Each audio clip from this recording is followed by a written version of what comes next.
All right, everyone, please give it up.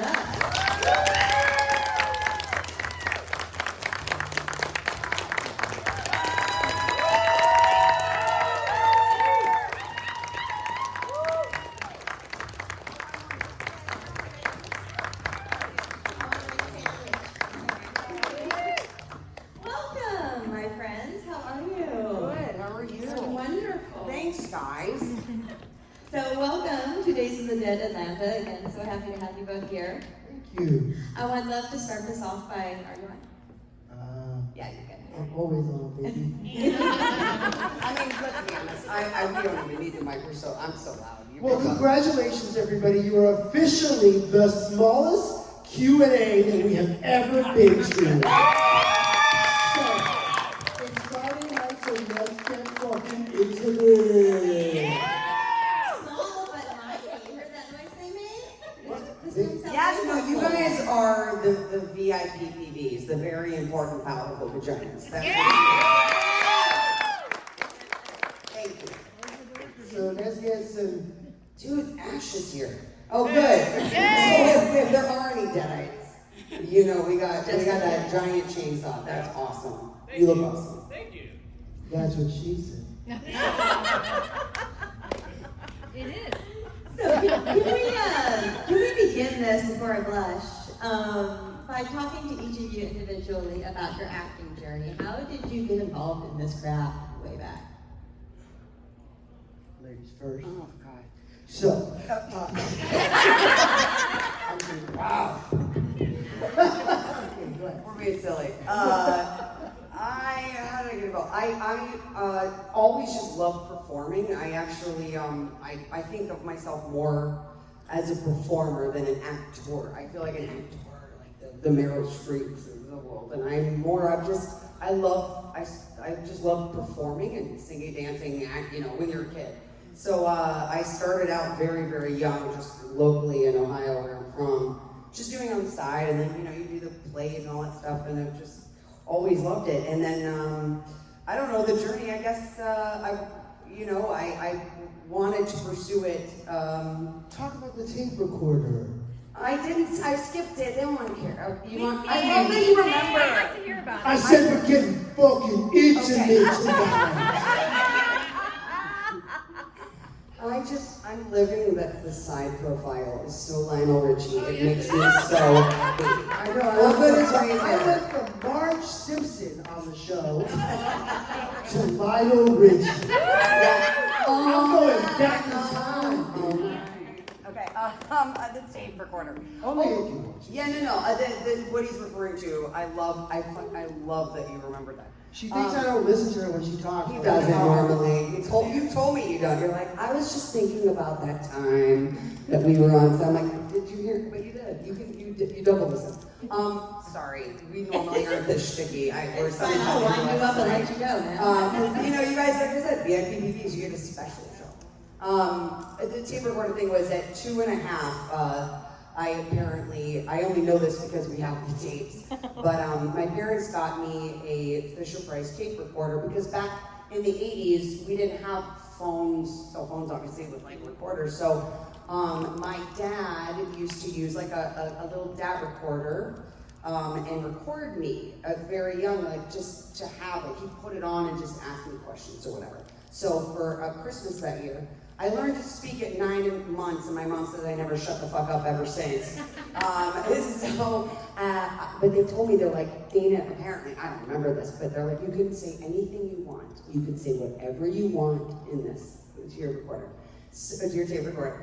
So in my 2.5-year-old brain, I thought that meant I could swear, but like swear words for in my house, because it was a very restricted Italian house, or like dummy, shut up, which I said, sat up. So I would tell knock-knock jokes. I apparently wanted to be a stand-up comedian. And since there's the Museum of Puppetry here, which I just found out, I would line up Big Bird and that I remember, and Ernie and Mickey Mouse and everybody. And I would just start telling jokes solely to crack myself up. But if a 2.5-year-old could be possessed, that's what I sounded like. In these tapes, if you heard them, I'm like, what did the apple say to the t-shirt? He said, "Shut up, Big Bird!" And I would like scream like a psycho, laughing at myself. No, I really don't understand, but I feel like that's what he's referring to as the start. But like, then I would just say things thinking that my parents couldn't hear. My parents were like, we were outside your room just listening to you swear. Like, you know, like I go, booby. Freaking out was hilarious. But anyway, did I just spit on you from over there? Is it better? No, it was like a fruit fly. So, yeah, and then, oops. End of that journey is, there is a fly flying around. Oh my God, are we the Deadites? Don't the flies go around your face when you're the Deadite? Yeah. Punch me in the face right quick. Then I'll shut up, baby. We've been dead for a long We've been dead for a long time. But yeah, then I got an agent in Chicago and moved to LA with it, blah, blah, blah. And after a lot of struggle and exactly what you hear, for me at least, it was a lot of just kicking ass to like people getting, you're just going like this, right? So when this job came around for Asheville's Evil Dead, I'm like, I'm never gonna fucking get this. And then here we are, and every day goes by, I'm like so lucky and grateful, really, because you guys are the best fans. Horror fans, I have decided, as I've seen for myself, no offense to any of the, comic book stuff, but I feel like horror fans are the best fans because you guys are so passionate and so wonderful and like so, I honest to God, I've met enough of you to know that you're just the best. I feel of all the franchises we could have, I'm glad it's a horror franchise. So thank you. Acting journey. You got a good one. I would say that, sort of in line with what you were saying, or what I heard was the freedom to play pretend. Particularly, I didn't really feel comfortable as a kid, kind of in the world that I grew up in. And so being an actor was it kind of gave me the liberty to just kind of explore and be who I wanted to be. I wasn't really into sports, and I was really artsy-fartsy, and but I used to drink, I used to listen to Beethoven and do interpretive dances to Beethoven, and my grandma said that she caught me drinking perfume, and I threw it out the window. So, how does a 4-year-old know to do that? And how does, I'm an alcoholic. No, I was born an alcoholic. No. But how does a 4-year-old know to sort of act that out, right? I'd never seen anything like that as a kid. And how does however old you were, know to tell jokes and set up the bears or the big bird and do all that? And it's just there's an artist inside of you that is dying to get out, and if you figure a way to get it out, and people accept it and like it, then you might end up in a room with 20 people 40 years later.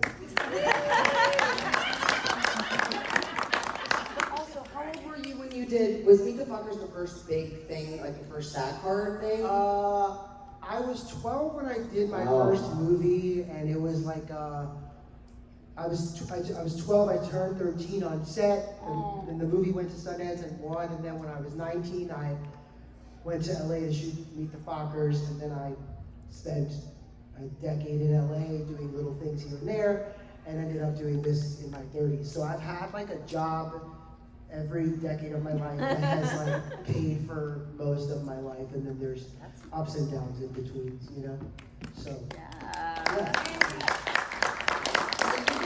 That I find quite amusing. Speaking of Chicago, I live in Chicago, by the way. Oh, if I think you're going to say what I think you're going to say. Of course I'm going to say the moment of Belmont Avenue. Sorry, yeah, that's usually, yes. With all the good Chicago actors in it, Dave Pasquizzi and TJ, oh my God, right? That was one of the, I love, you're a true Chicagoan and you're a true horror. I'm actually a Californian, but I've been in Chicago for 7 years. Okay, that's okay. Yes. I'm always seeking out Chicago cinema. I love those guys so much that did that, and I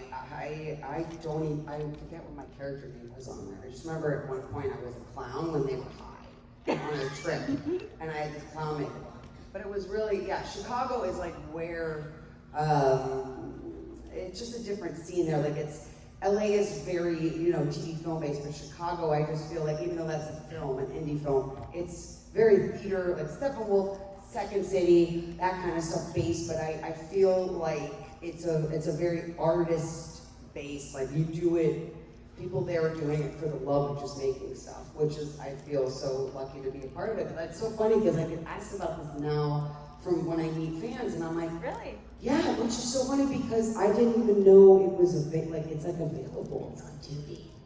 Tubi. Okay, I need to rewatch that. Dude, everything is on Tubi. Those fucking tapes you did when you were a kid are on Tubi. I love that you brought that up. Anyway, I have to go back and rewatch it. Please do. I just remember I laughed a lot. And Robert Englund's in it, and not just for 2 seconds. Oh my he has God, several that's- scenes. I totally forget. Isn't it so? That's crazy. I totally forget everything. But you guys, is Tubi or not Tubi called Tubi because of Tubi or not Tubi? That's a good question. Like, is it called Tubi because? We might be overthinking it, But but why is it called Tubi other than? well, it's Tubi the or not television. Tubi? It's on the tube, the boob tube. UBI. Tubi's like a short, Yeah. cute name for But we television. can spell anything now however we want. That's right. Because that's how. But because rules don't matter. Right. Throw them out. Yeah, Anyway, we're I'm done. sorry. It just popped into my head and I wondered if anybody. No, I was here for it. I'm here for it. To be. To be or not to be. That should be their new slogan, right? Okay, guys, I'm gonna open this up to the audience. Do we have audience questions? Ash. Hey, first of all, thank you for coming. Thank you for coming. Yes. Thank you. So I am a big fan of the show, obviously, but I'm also a really big fan of the game. So how did you go about kind of getting back into your characters for the game performance? I full on wore one of the Kelly outfits I have. Nice. It was from, I think it was season, I don't remember, the jacket might have been, I think I only took one jacket from season 2. I'm sorry, but I wore the Kinks, it was like a season 3 outfit. I wore the Kinks tank top and the black jeans, and I had the purple leather jacket on. Because it had been a minute, like when did we recorded that, what, 2021, I think. Yeah, and the show had been over. Like we hadn't filmed, I think the show ended in April of 2018, but we hadn't filmed since 2017. So it's been a minute, right? So I went into the little recording studio and I'm walking in with my jacket. I'm like, it's too much. And so I'm like, I'm gonna take off the jacket, and I just carried it, and because the smell that they made every single one of those jackets, handmade and hand dyed. What's his name who hand dyed all yes, and he engraved the jewelry you gave me. Miss Aunt. Oh, it's coming to me. I know, I can never think of it because I want to give him props. But they handmade all, and by the way, there's multiple per season and then multiples of multiples for me, stunt double, body double, all the things, blood. But yeah, so I wore all that, and that's how I got into it. I just wore the Kelly stuff, and but then I swore a lot, which then didn't make it into the game. So I was like, where are my fucking lines? Oh, I said fucking all of them, like Kelly. So keeping Michigan moist, got it. Okay, you got it. Ray, how about you? His name is Matt. Thank you. Matt, shout out. Takes me Is Matt here from New Zealand? No. takes me a while sometimes to remember. No, I was on the tip of my tongue. It's like a one syllable. Anyway, what did you do for the game? So I was really excited for the game because I'm really just when does that ever happen, right? You don't think that you're ever gonna be a video game character or a pop funk doll or any of that stuff. So the video game was the best version of me that could ever live. No matter how hard I work out, I'll never be as tall as I was in the video game. My ass will never look as great as it did in the video game. So I was so excited that I get to like live forever that way in the video game, but I could care less about playing the game. I couldn't care less about playing games. Thank you. My boyfriend wanted to play the game with me, and I never wanted to play with him. I never wanted to play with anyone. So for me, it was just about like keeping Pablo alive in the best way ever. So it was an opportunity to just go back in there and do it again. Nice, very cool. Thank you. Sorry. I saw another one over here, I thought. Maybe I didn't. Anyone over here? They want us to shut up already. I know I saw my hands go up, and now they're shy on me. They're like, shut up and act. So if there was like another season of it per se, where do you think your characters would have gone? Which I know is a hard, difficult question, so I'm sorry. I don't know. I really like that. We're not writers, but I think they had talked about.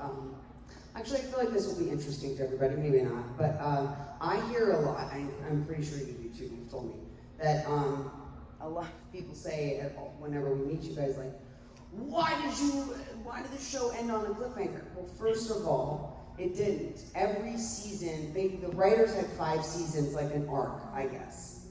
Not that we were privy to all of it, but like Stars wanted 5 seasons. It was downloaded illegally a lot, which was kind of like street cred, but then that's unfortunately what they wanted us on. But they just, you guys are gonna pay for the channel to pay for the show. But every season, if you think about it, ended exactly the same way, where it could have been the last. If it didn't get picked up again, then it would have been the end. So it would have been kind of a cliffhanger. Like season 1 was the sinkholes. Like basically what Ash makes that terrible deal with Ruby, and then there's the sinkholes. Season 2 ends where he has a parade, but then the ghosts are walking, like you see evil Ruby. So it's like kind of a cliffhanger starting point. Same with season 3. So I think season 3 we would have gone. I would think that Pablo and Brandy and Kelly would have gone to the future to find Ash, if the world didn't end with the end of the world stuff. But I feel like that's what we would have had to go find him somehow. We would have used Pablo's powers in the book. And maybe the necklace, I would like to think, had something special with Brandy to like get us to him. And after that, I don't know. But I feel like it would be a lot of the same, like Sophie or stuff. One of the producers said that they were talking about having like me in a glass like container, like just like my head and my hair, like is it Futurama? Yeah. Yeah. Oh, like a formaldehyde, like when you see, like in the bookshop scene in season 3, where you're like live. Thank you. Just your head and your hair, though. I love that the hair gets its own. No, I know, but your face and your hair are on your head. So just your head in a jar. That's kind of. But you'd be alive. In a jar. I mean, I don't know. Maybe you would have just. Oh my I God! don't know. We have to find him. But yeah, I mean, but I would have probably. Yeah, maybe my head had to find my body. Oh my God! That body with those would have arms been, running around. Oh, that's so evil, man. But no, I like to think that like we got split up, and not just from. See you later, then, dude. Yeah, I was like I saw it like he was an asshole, and he was no longer like the sweet like guy that he used to be, and that like being the book kind of turned him into like a drug. Like he kind of like became a little bit of like the loser that Ash was when he met him.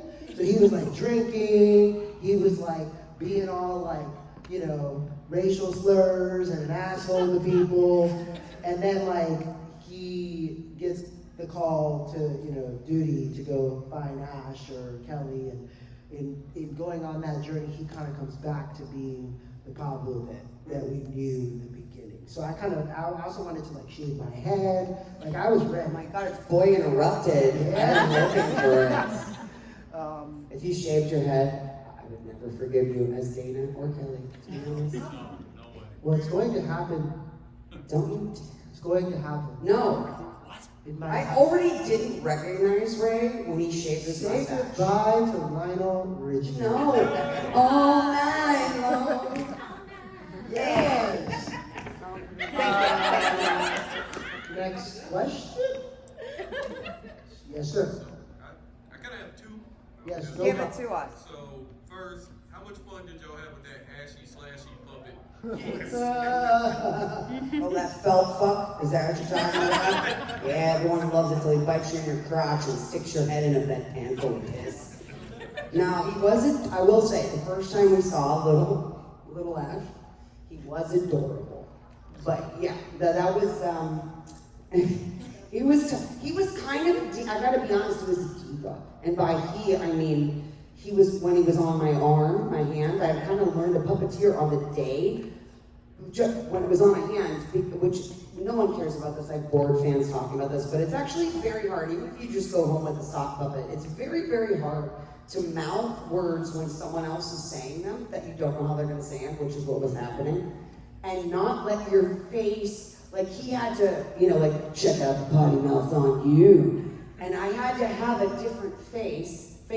Kelly was kind of like, what the fuck, dude? Like, what is happening or whatever? And meanwhile, my hands, while I'm still, Kelly has to, with him on it, has to pin on that. It's actually, I have so much fucking respect for puppeteers because that, just with a sock, it's so hard because they were like, Dana, stop making the puppet face. Because I would be like, I would start making, check out the potty mouth on you, but you can't.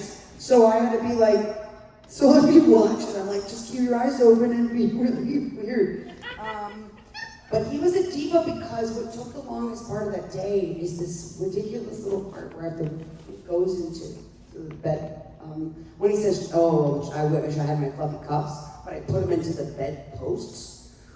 It was such a close-up that I had to, we spent like an hour trying to do because I had to hit the exact same mark, which sounds easy.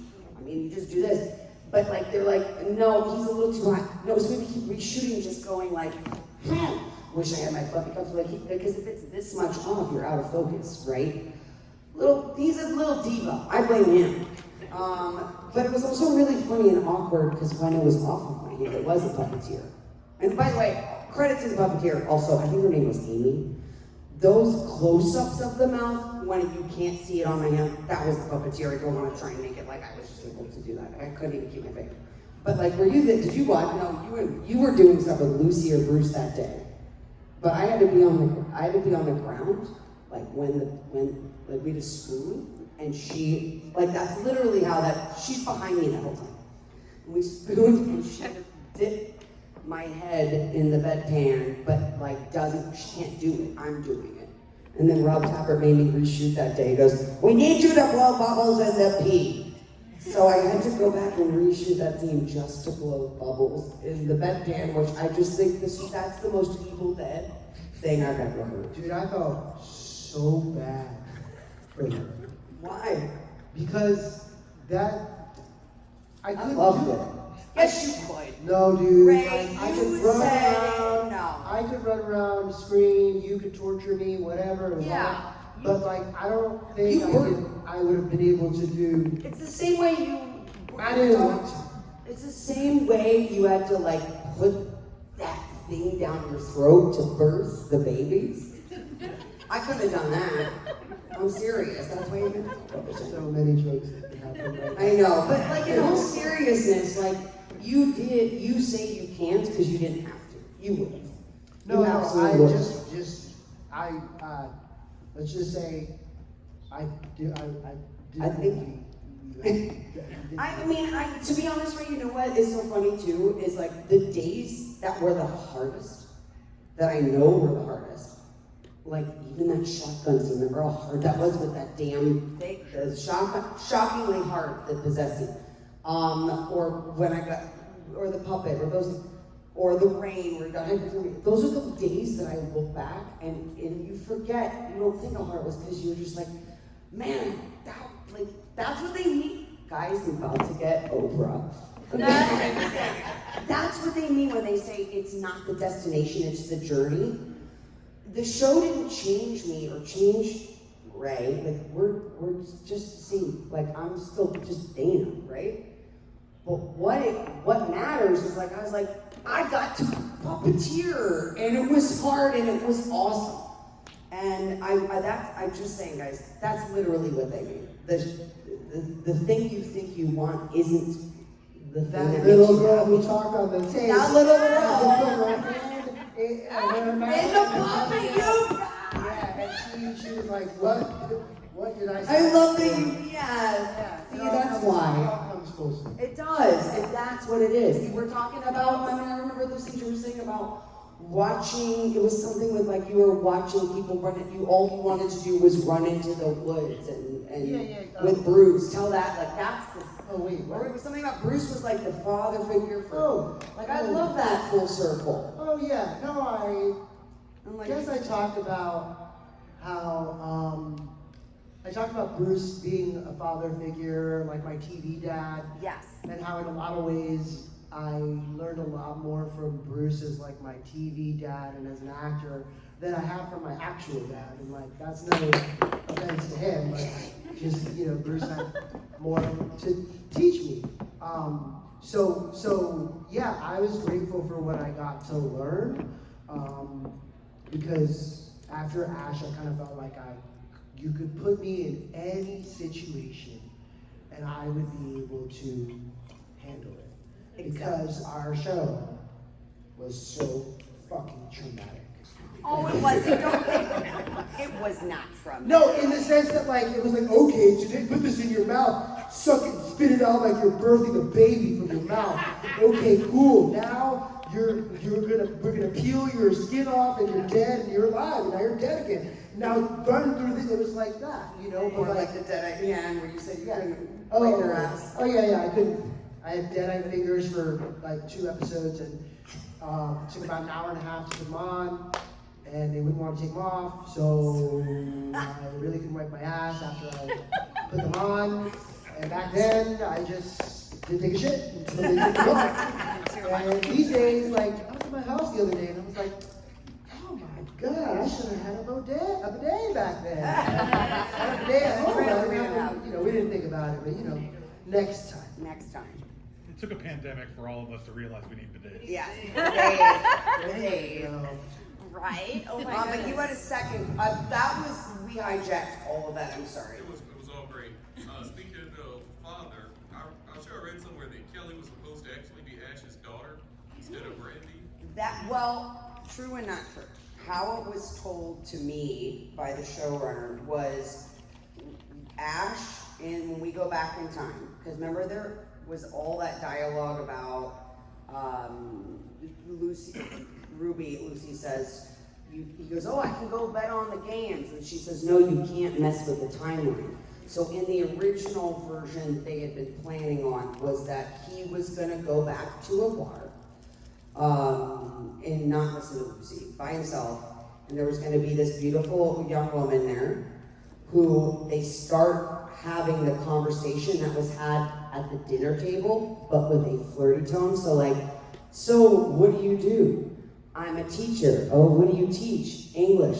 What's your favorite book? The Old Man in the Sea. But instead of it being right before Mimi Rogers gets punched in the face, it was going to be this flirty thing. They bone in the bathroom, and as that happens, all of a sudden I'm with Ruby, and it makes I show up in the book. It was mostly just like the book of the dead next to Ash. But how I was told by that showrunner was that it was just going to be a starting point for season 3 because they didn't want it to be like it was just like, oh, we got to go back to hell to save Kelly, which is because and you have to what does Ash always say? I have to hit the undo button, So that was what it was going to be, and then they decided, I guess halfway through we were filming, that they wanted to make that a whole thing for him. To show his growth, that it was going to be a daughter. So, which I'm very happy in hindsight for that because I think, first of all, I love Ariel Carver-O'Neill, who is Brandy, who is amazing, who's Australian, by the way, did a better accent than we did. Like she's better American accent than I. But also, I think it kind of would have lessened Kelly's talent or like skill of just like having to go through her journey and learn how to do all that stuff. And if it was like, oh, you're Ash's daughter, no wonder. Kind of like that it was her own, she still gets to keep her autonomy in that sense. But does that answer your question? That's all we know. But I think it was good. Yes, sir. What props did y'all get from the set or wanted to have? Are you allowed to say? They're still looking. Yeah, I mean, I did steal like a creepo. Because again, we shot in New Zealand, which was awesome. But we had to bring all that shit back after, we had to bring all your suitcase, basically live there for 4 months, right? So I could only fit, I had to buy another suitcase to bring like a couple jackets and stuff. But the thing I took, I think I told you this. When I'm dead in season 3, and Bruce, it's just me and Bruce in the car, and he's drinking because we gotta go, where were you? I don't think we go find Pablo in or what, but he's drinking a Shemp's beer, and they made those beer cans, and they wrote little things on it. I posted on my Instagram way back then of Bruce like actually seeing there was something written on it, like brewed in the valley of blah, like they made all that shit. So he had so many like crushed cans, and I took one just in case, you know. I am like, well, if I ever need to sell that, no, my brother has it. So that was a prop I took. I could, but I would have taken like the meat tenderizer, I guess. Yeah. Or didn't take it. Or did take. Well, I was given or asked if I could take, and they gave it to me, a pair of shoes that I wore, a pair of pants and a t-shirt. I wanted to keep a full Pablo costume from head to toe. So I got a couple of things, just clothes. I took. I thought you took something else. I know you did. I know you took something. I wanted, when they said, listen, all right, it's done, the show's over, we're selling the paint on the walls, we're selling everything. So what do you want? And I was like, I want that Pablo's fish and chips. Oh, stand. that's right. I wanted that. It was like, so it was big. Huge. It was like maybe not as big Not as as this, big, but pretty big. but it was big. And I was like, yeah. And they were like, well, if you want to pay for the postage to get it from New Zealand to your house. And I contemplated, but then I was like, what would I do with this? And how would I explain this to anyone who comes over to my house? So do you have a food truck? But I told you what to do, and it was a good idea. I said, get a really good, on your phone, like, picture of it, and print the picture and blow it up and get it properly framed. I think I have it somewhere. Yeah, I know. I took it even for you, and I took one of you underneath it in the apron. Because that's something you should pay the money instead of shipping the whole thing. Because Oh, I have a bat that Sam Brady. I knew you had something. I have a bat that Sam Raimi signed Yes. during the first episode because I was supposed to get funky with the bat and use it as a weapon. And I think they realized that I wasn't going to be defending myself much in this show, so they were like, whatever with that bat.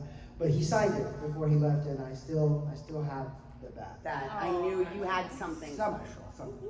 Did you? I thought it was the beer. Oh no, they sold that for a lot of money. I thought the broken beer bottle with you and. No, I don't have it. No, but but the bat is so cool. The bat is so cool. We have time for one, possibly two more. In the back, yeah. Did you ever get tired of the blood? I think, see, it's hard now, like I said, because back then I probably would have said something a little different, and now I like just want to be covered in blood because I miss it. I know, you say, oh, but I made it, like I'm uncomfortable now without it, you know what I mean? Here's what I will say. What I don't miss is that when the blood dries, which is 5 minutes,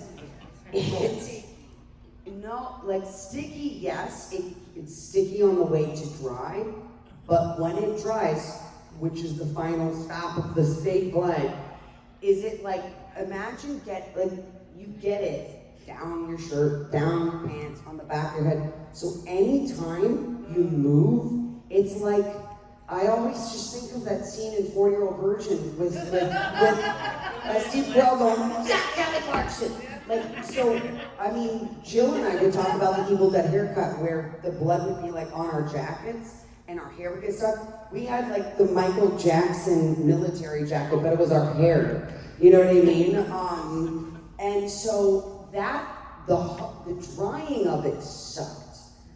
But if you could keep asking to get more blood, which we figured out season 2, then it stays wet. And this is probably the whole genius evil mind of Sam Raimi. Oh yes, let me just make it so it dries and do a wax, and they'll constantly want to be covered in more blood.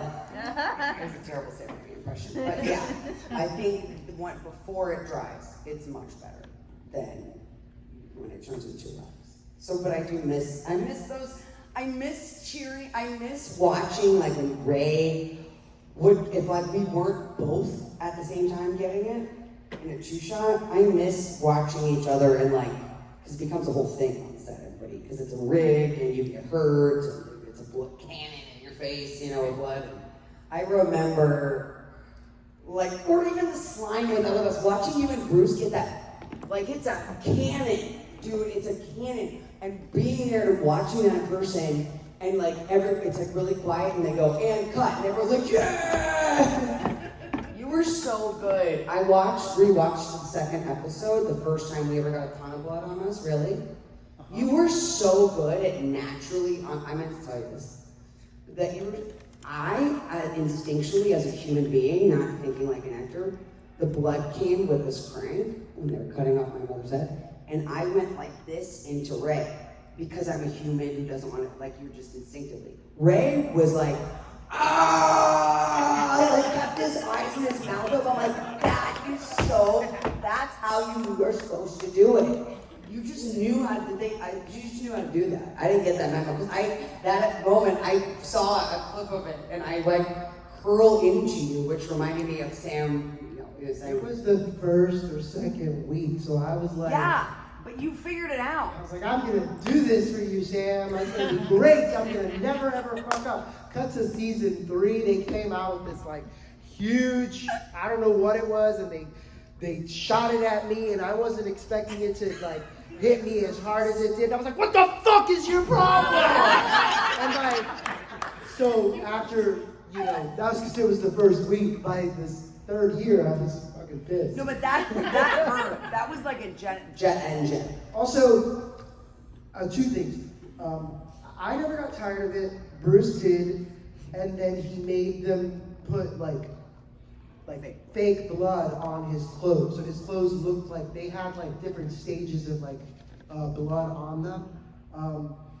But I miss it, and I miss it too. And I realized that I miss it when I went to see this movie called The Substance, and they have this scene at the end where I was like, oh yeah, this is exactly how it was on Ash. And I was like, oh, I miss that song. I miss that so much. Those are the little things that, make you feel like you're reminded of being a horror icon. As I talk to 20 Hey, there have been more people that wanted in. Okay. I know you're going to wrap this up, right? Well, I said we can do 2 more questions. Okay, can you just give me okay, go ahead.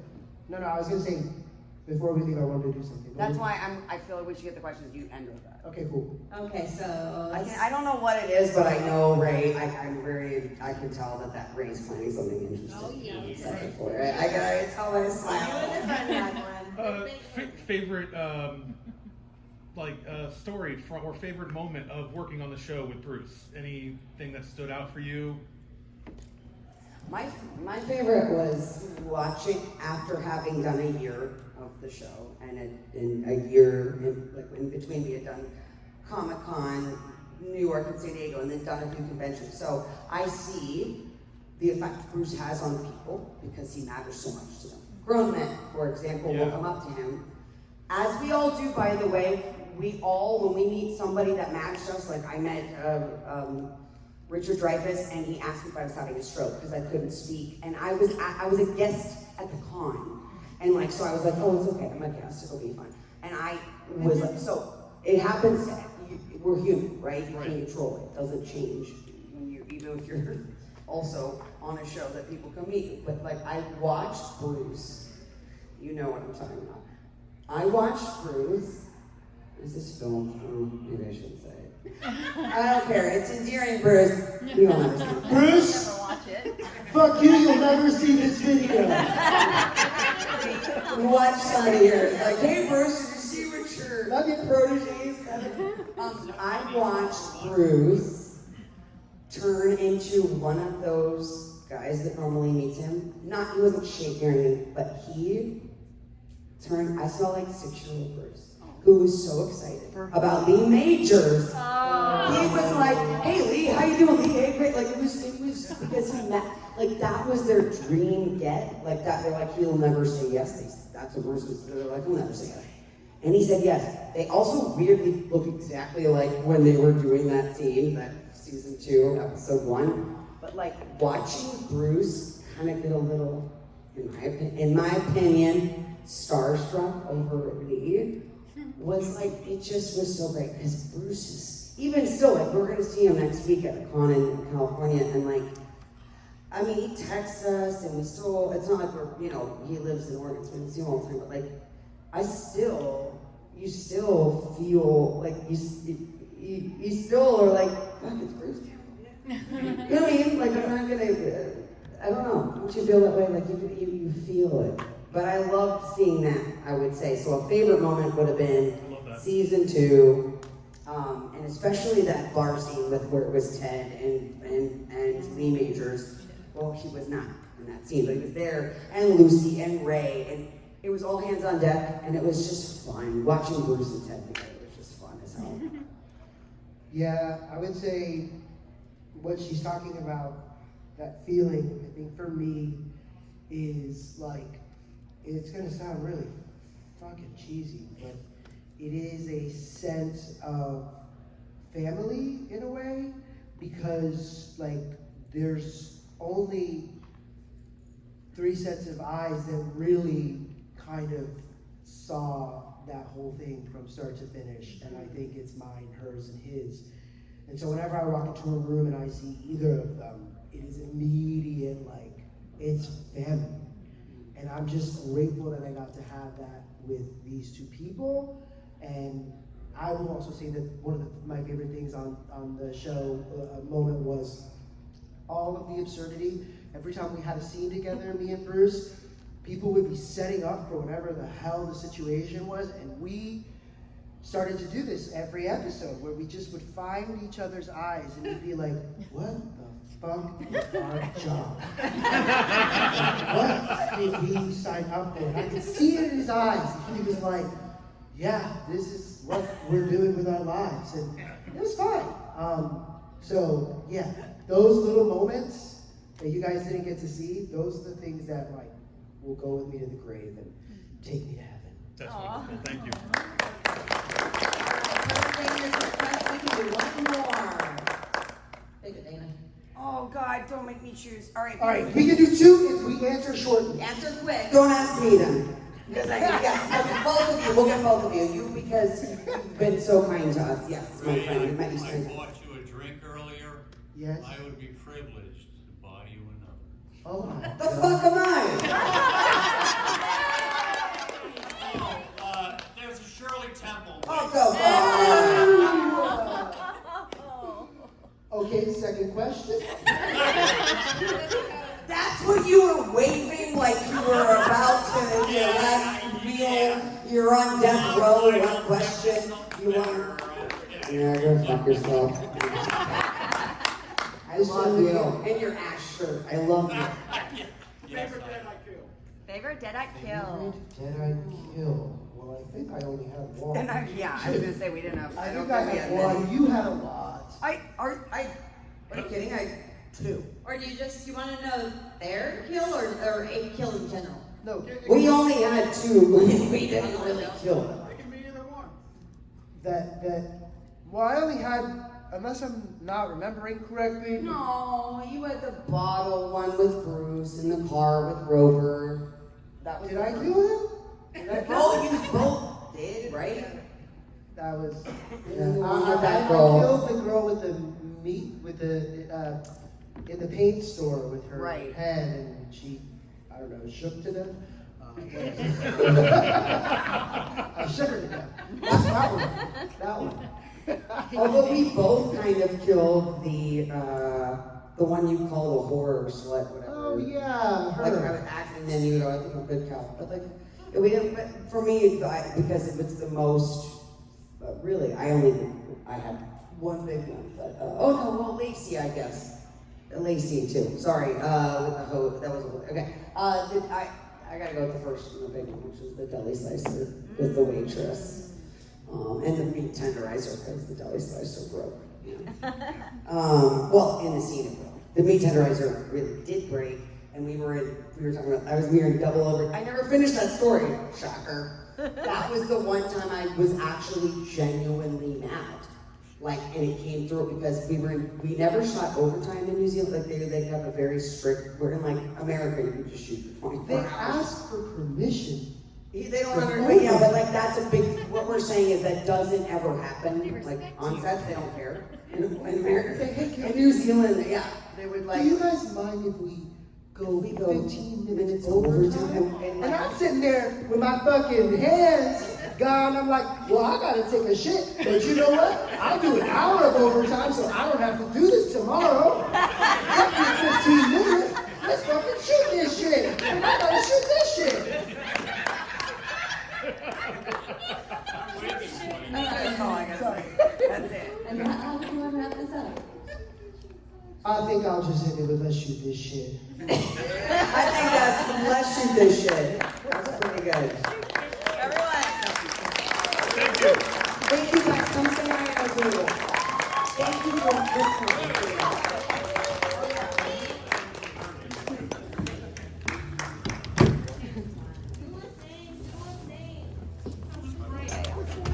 All right, guys. Come on back here so we can get you out of here. Great. Okay, ready? 1, 2, 3. 1, 2, 3. 1, 2, 3. 1, 2, 3. I hope I Oh, I agree. You know, summer. You know, you guys, this is kind of the best time. It was like, well,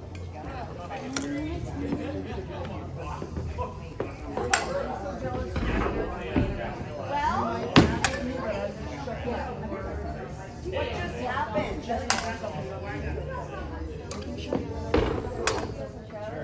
Yeah, he just shot something.